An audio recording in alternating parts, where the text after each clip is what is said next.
spiritual practice that we have and the culture and tradition that we have. As a nation, when do we know we are Bhutanese? When do we get called that these are the Bhutanese people? So that the identity becomes important. So youth becomes the guardians of even the Bhutanese identity. Even as a very small nation, that we are able to still call ourselves as Bhutanese and call Bhutan very proudly that we have a country called Bhutan and we are Bhutanese and we are proud to be Bhutanese. What gives us that identity? What gives us that pride? And our youth must be able to take us into the future. We have come, this has been that way for centuries. We have always been proud of it. We have always secured our country. We have always been a sovereign nation. We have never been colonized by any foreign powers at any point in time. And that was not because of our might, not because we had so much of wealth, not because of we had military power, but out of sheer love of being Bhutanese and the Bhutan. So we secured our country and the sovereignty remain through that national identity, being Bhutanese. That identity has been given to us and shaped by the spiritual practice that we have, that spiritual tradition. That has given us the basis for our culture and tradition. The language that we speak, the dresses that we wear, gives us that identity. It hasn't just happened like that. It has been consciously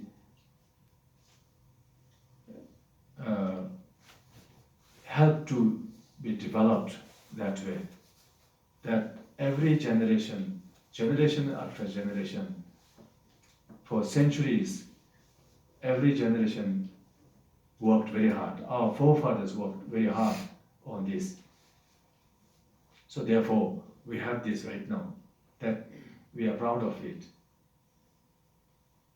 We know this as adults, but youth, we need to let youths also know and be part of it and be proud of it as well, to ensure that this gets passed on into the future. So when His Majesty says our people, our youth, must be the guardians of our future, if you have to do well, then it's through the youth that we must do well. Then it's the youth that we have to take care. They must, if they have to do this, they must be competent. They must have competencies so that they are competent enough to be competitive with anybody, anywhere in the world, at any time in the world, at any point in time. So that our youth are able to get what the others are able to get it. Our youths are able to reach those places and positions where others are getting there. And if it is the pursuit of the knowledge and the research, what others are able to do it, we should be able to do it and know about it. So then we become competitive, then we become competent. And His Majesty also has been highlighting that things are changing all around us. Things are changing rapidly in the world, in their region, even in our own country, things are changing so fast. What has worked so far isn't working. What has worked yesterday may not work today. What is working today may not work tomorrow. The world is changing so fast, including our own country. So our youth must be prepared in a way to cope up with that. Not just cope up with that, be able to ride over it. So what kind of education will work for our children, youth? Something from the books, while they're important, isn't going to deliver. We have to go way beyond this, from the lower order thinking skills to the higher order thinking skills. Of course, you might think, what has it got to do with the scouting here? I think scouting can do a lot, including, do they do just basic things where they don't even have to think at all? Do we take them to a level where they have to constantly think, constantly be creative, be innovative, enterprising, have critical thinking skills, analytical skills, high order thinking skills? Even I've been trying to tell teachers across that limiting ourselves to the textbooks isn't going to help. While it is important, we have to take them way beyond the textbooks into application of it. Application will demand critical thinking skills. So I think the similar things will apply even here. And then His Majesty has also been saying, one part that they must be globally competent, and then nationally rooted. So our youth must understand the critical need for Bhutan, being such a small country, wedged between two giants, in all sense of the term giants: geographical size, population, the kind of the wealth, the prosperity, the fastest growing economies in the world, both India and China, and every sense of the term. We are such a small dot there in between, but we have the aspiration to survive as a nation. So therefore, security is important, sovereignty is important, and that we cannot do it by having the military might. We need to do it through other means, developing the human resources, human capital, and showcase that we are different.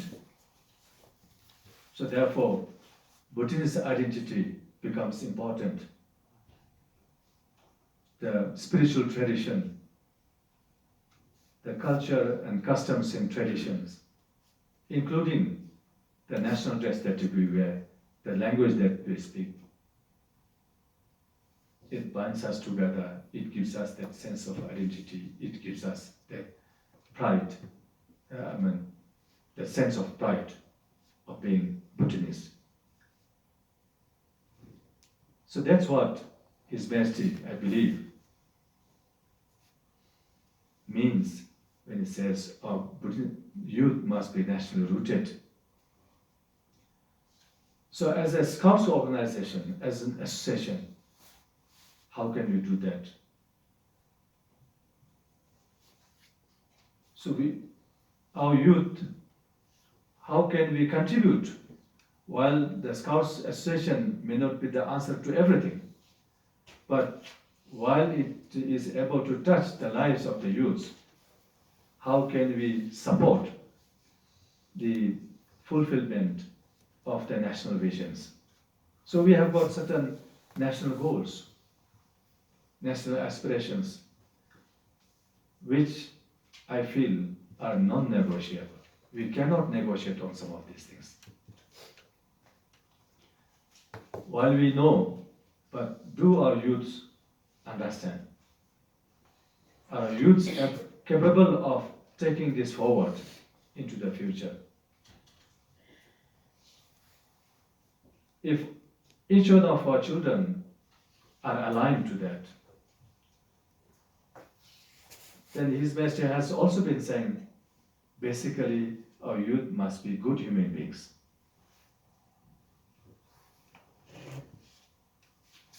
Are all our children doing well?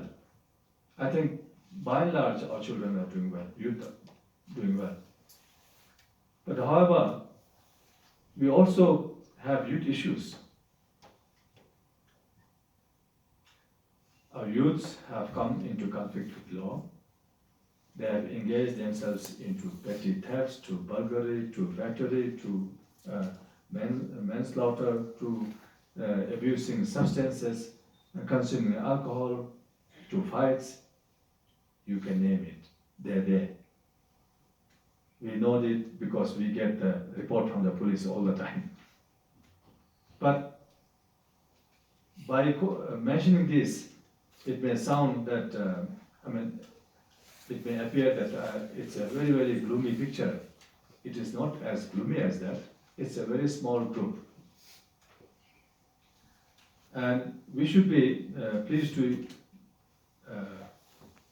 know this, that in that group, none of the scouts have been into that group.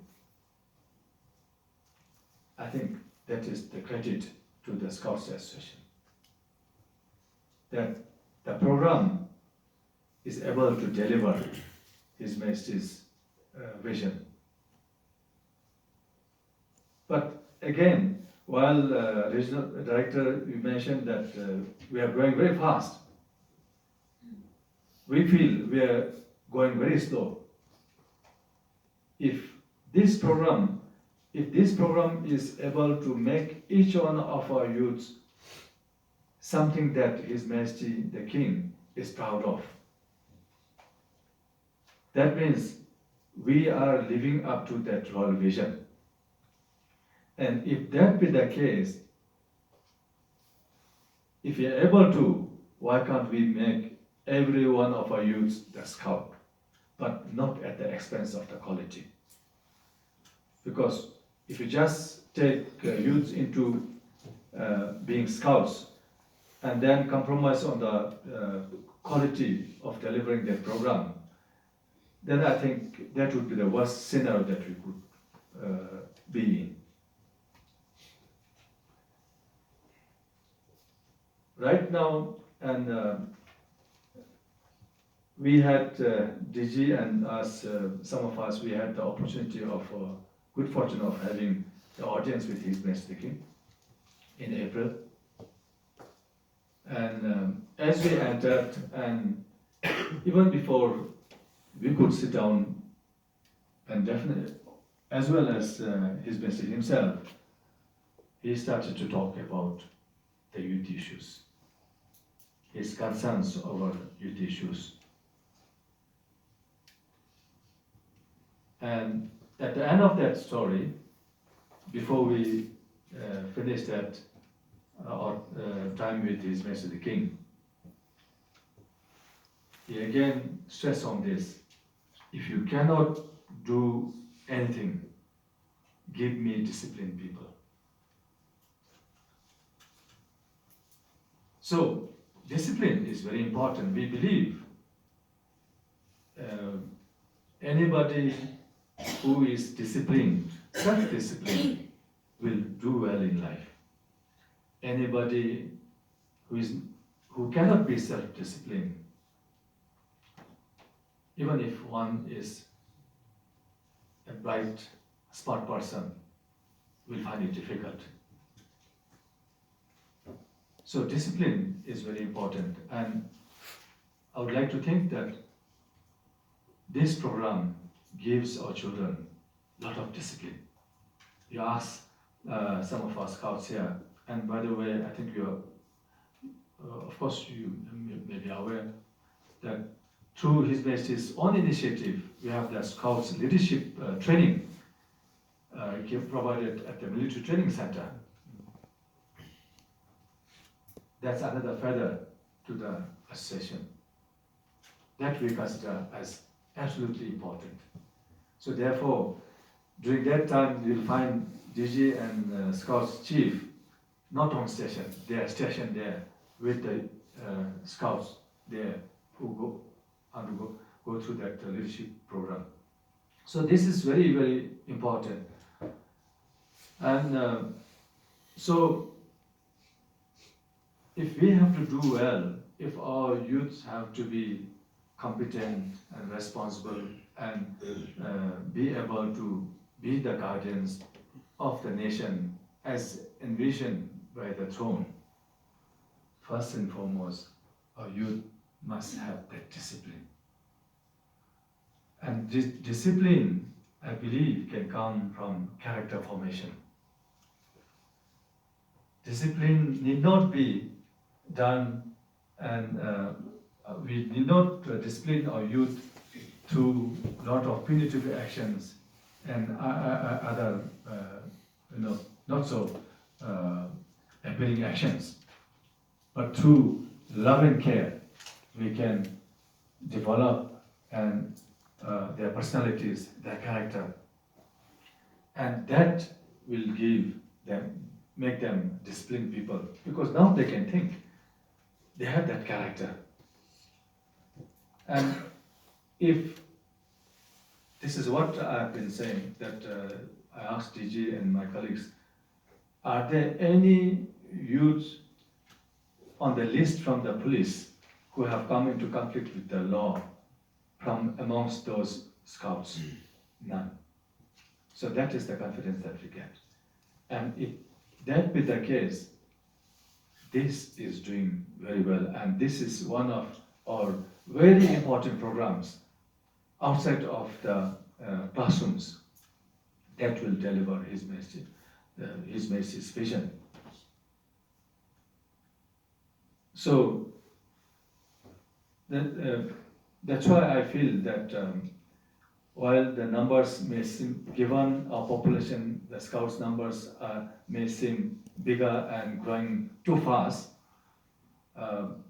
if you feel that we are going too fast, while I'm very happy by that kind of an observation, I feel we need to do more and make more and more people Scouts and let them go through this whole process of doing it.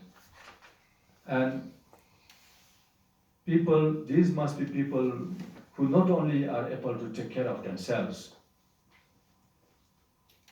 they can help others. They can help their family members, their community members, and others, as long as they're able to do that. And that they will do only when they feel for others. When everybody is doing it, I think the nation is secured. So I still urge, how do we expand the program without compromising on the quality, on the standards? The standards cannot be compromised. Standards must be maintained, but how do you do it while you are at the same time trying to expand the program? So it will take a lot of planning. So I suppose that in your workshop, that these things will be taken into account. And for, I don't know whether my colleagues have mentioned to you that 2019, the National Day, during His Majesty's address to the nation,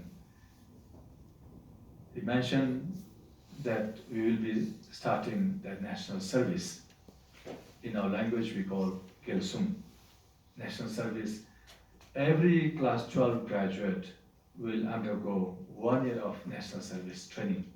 It's not just going out and serving certain things and the end of the story, no. That would be, in fact, contrary to that, beginning of everything. So they'll go through some 3 months of military training, then they will prepare themselves for 9 months to specialize in certain tasks.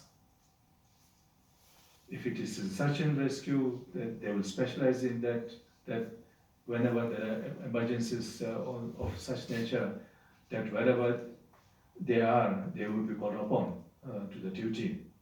And similarly, the medical and so many other things. So it would be, and then this will begin from 2022. And it will be a good time for us during this National Strategic Planning Workshop. How do we connect?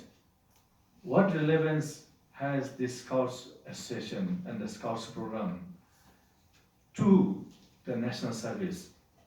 Because the whole idea of the national service is make everybody competent and be proud of being Bhutanese and be able to contribute towards the national security and sovereignty, peace and harmony, then the unity. So how can Scouts contribute towards that? While a lot of these things will happen during that 1 year, there's no harm in actually starting right away while they are in the schools. And then once they are there for the 1 year, they are ready. So I think somehow, if during this workshop, if you can make this connection. So why I was thinking about this one was that here we are going to spend 5 days trying to review the 2013 National Strategic document that we have worked on and having implemented. We would know what things have worked, what hasn't worked, and what changes may have to be incorporated given that things are changing so fast. The needs are changing so fast.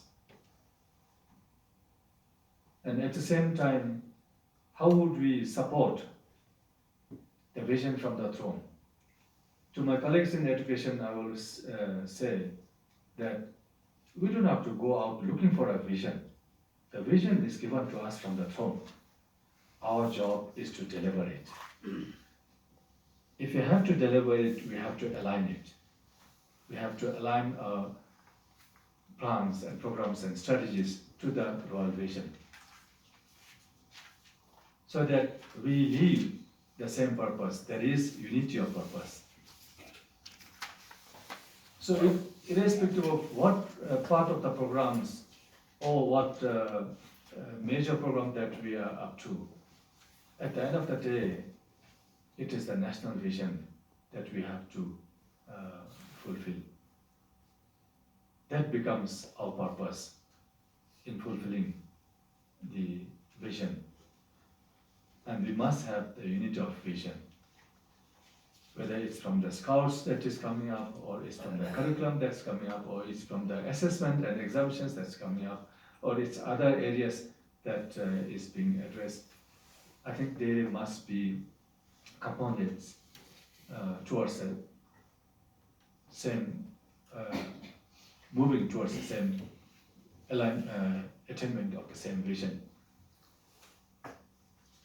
So in the 5 days, I would like to submit that if you can look into, keep this royal vision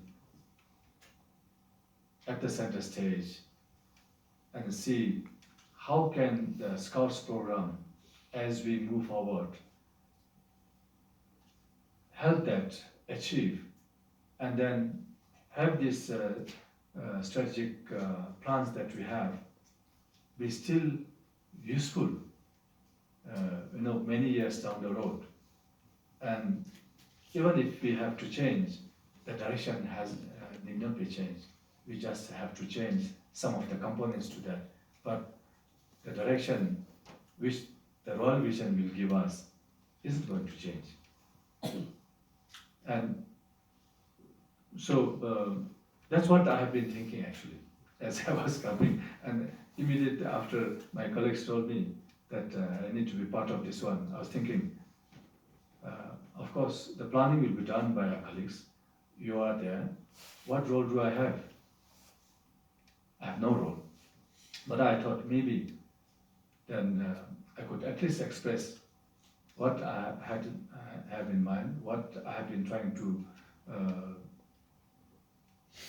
share with my colleagues throughout 20 districts and for municipalities as to how we look at the royal vision. And as long as we keep the royal vision ahead of us, that will give us the sense of purpose. And all that we do then has the potential of aligning to the royal vision. And we have great potential of achieving the royal vision. So I think, I hope I have not gone on